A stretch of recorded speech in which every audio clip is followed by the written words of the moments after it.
Hey audio friends, CJ here with Prodigy Creations, here today to give you a tour of my home studio.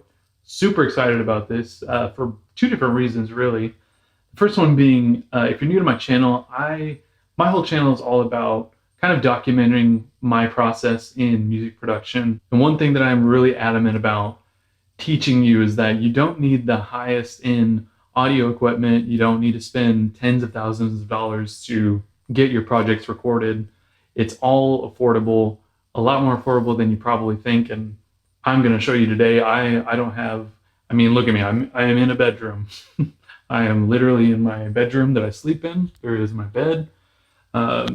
It's the same place I make my music. And this is the reality we're in right now, is that it doesn't matter what budget you have, what your living situation looks like. I mean, granted, as long as you're in a house, you can make it happen. In fact, if you haven't visited my website yet, prodigycreationsnow.com, I have a free gift for you. It's an ebook called The Simple Guide to Recording Music Now in 5 Steps or Less. It's going to give you an explanation of all the things you'll need to get started in making your music now.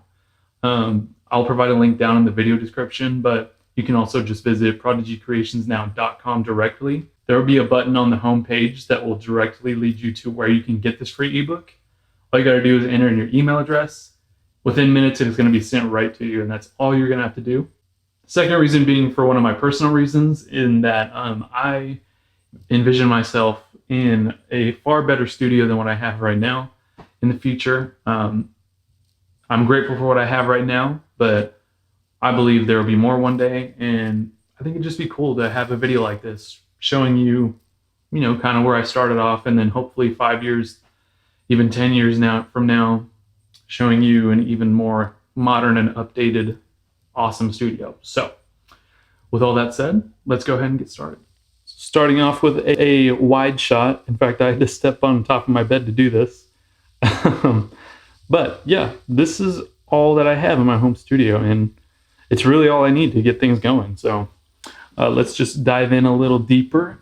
Right now, I am an Ableton Live user as my DAW of choice. And I have it just running one of my projects right now for aesthetic reasons.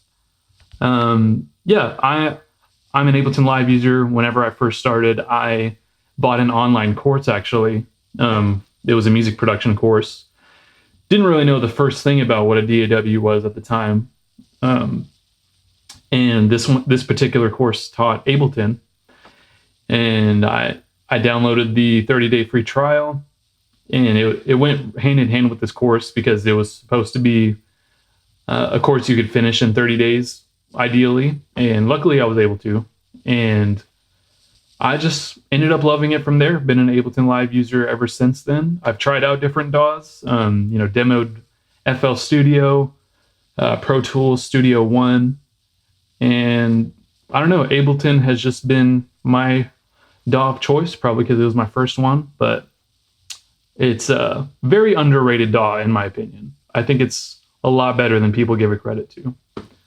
People seem to think it's just a DAW you use for music production, and that's it. But it's a great mixing tool, mastering tool, whatever you want it to be, it can do. And that's the case with any DAW, in my opinion, is that I think there's a lot of false theories that there are certain DAWs that you need to have for certain stages of your music production. And honestly, that's just not the case. That's very small-minded thinking, in my opinion. You can do the whole process of recording a song, mixing a song, mastering a song, the whole 9 yards in the same DAW, and you can get a great results as long as you know your DAW and as long as you know what you're doing. So anyway, I'm going to step off my soapbox now and get back to my next favorite thing, which is Machine. This was a total game changer for me when I discovered what it was. So I started off with Ableton and solely produced beats and stuff like that on there for a while. But starting out, obviously, I only had the stock instruments and the stock sounds within Ableton. And I was able to make some pretty cool beats, I thought, with what came with it. But there's only so much that comes with the stock version. And after a while, I was just like, okay, I want to get more sounds. And I didn't really know what to do from there because, I mean, there's just so many sample packs and instruments that you can buy from online. I was still new at the time. I didn't know what was a good deal and what wasn't. And then shortly after that, I met another music producer in my town that produced using Machine. And I'd never heard of Machine before. I'd heard of Native Instruments, through their plugins and stuff. But yeah, never really heard of it. And one day I went over to his house and saw his home studio, saw his machine. He had the bigger version of this. I don't know. There's 3 different models. I have the one in the middle here. And then there's a bigger one beyond this. That's the one he had. And it was the first time I was over at his home studio, and he showed me what it could do. He put a beat together, and it had to be less or at least 5 minutes. And I was blown away just at how fast he was able to make something and how good it sounded. So I was hooked. I love the idea, especially because this is not only a hardware unit, but it comes packed with pretty much all of the Native Instruments plugins. So you got massive, contact, well, pretty much everything. And not only that, it comes with preset sounds with those plugins. It comes with drum kits, comes with effects. And producing on this thing is so easy because I can even set it to play a chord when I play one pad. It's just an incredible tool. It's been a game changer, like I said, for me. Highly recommend this if you have the resources to do it. At the very least, you should definitely check out some videos on people producing music with this. I have a couple on my channel that you should check out for sure. But also you should just do a YouTube search in general, Native Instruments Machine, and see what you can do with this bad boy because it is amazing. And by the way, if there are any products that I go over today that piques your interest, I'll provide links down below in the video description to where you can find them. So next up, I'm going to cover the studio monitors I have.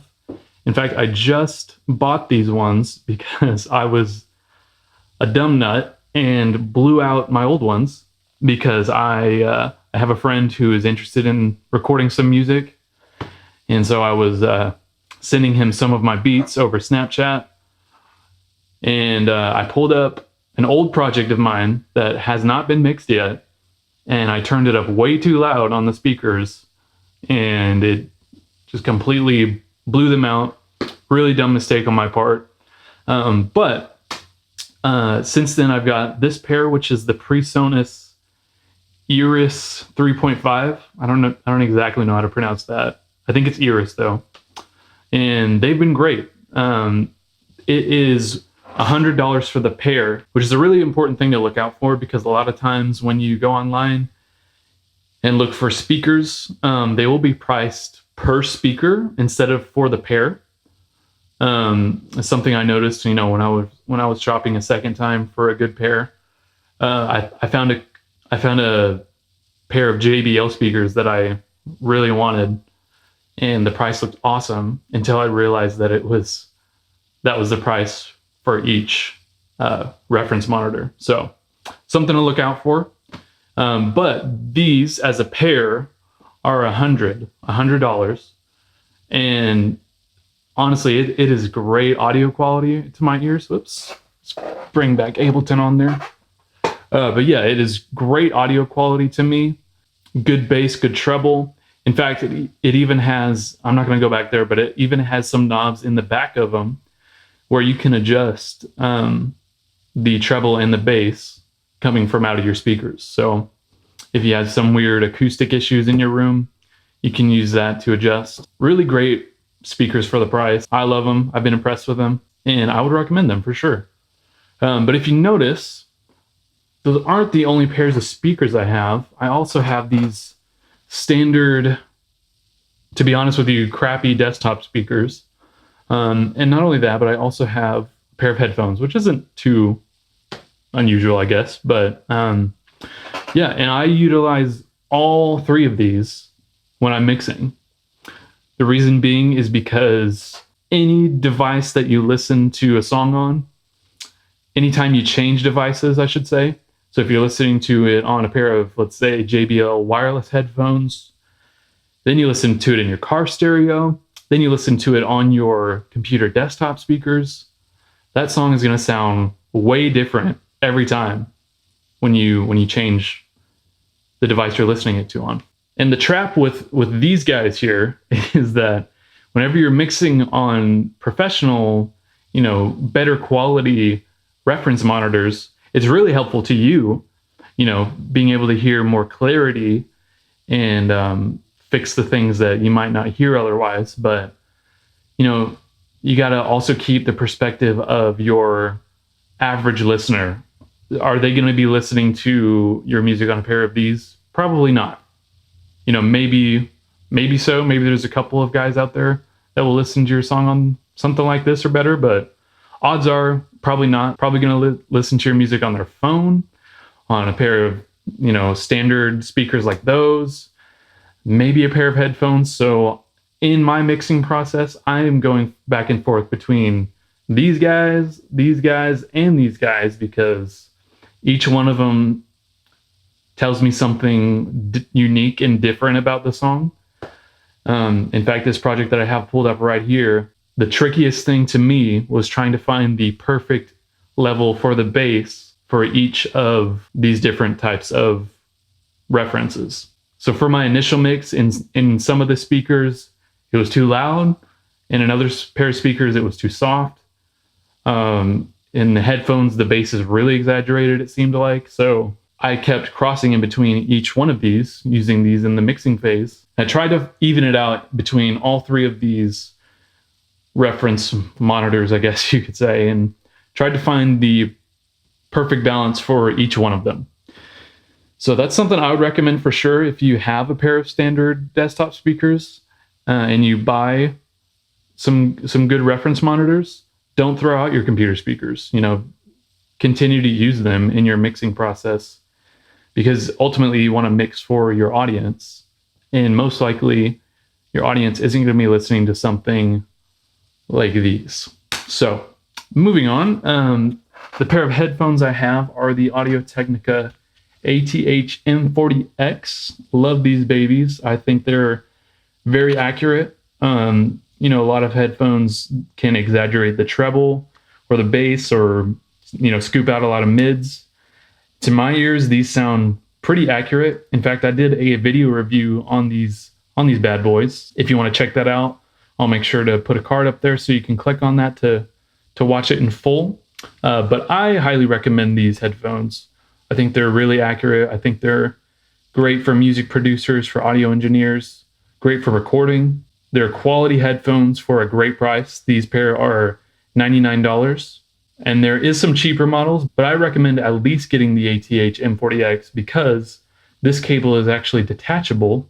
So, if your cable gets damaged somehow, a dog chewed it, or, something stupid happened, you don't have to buy the whole pair of headphones again.